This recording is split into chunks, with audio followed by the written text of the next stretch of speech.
Farah Diba Syafira, kakak sulung Lula Lahfah yang tinggal di Eropa, akhirnya tiba di Indonesia untuk mengunjungi adiknya. Momen haru kepulangan Farah Diba ini terungkap dari unggahan adik bungsunya, Syakwil. Dalam cuitan di akun Threads miliknya, Syakwil mengunggah potret Farah yang langsung mengunjungi makam Lula Lahfah. Farah terlihat mengenakan busana serba hitam, menabur bunga di pusara Lula yang masih basah. Sementara di sebuah video yang beredar, Farah Diba terlihat tak kuasa menahan tangisnya.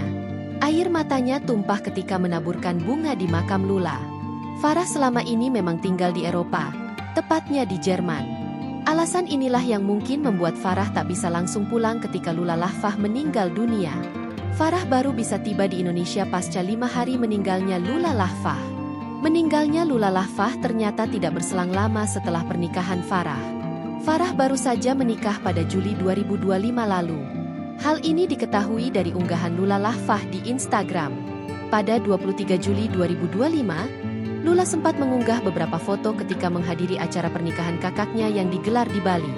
Salah satu foto menunjukkan potretnya bersama keluarga dan sang pengantin. Farah tampil anggun mengenakan busana pengantin warna putih. Sementara Lula mendampingi sang kakak mengenakan gaun warna coklat abu-abu. Kebahagiaan terpancar dari Lula dan keluarga di momen spesial ini. Siapa menyangka, belum genap setahun setelah hari istimewa itu, duka menghampiri mereka. Download Tribun X sekarang, menghadirkan lokal menjadi Indonesia.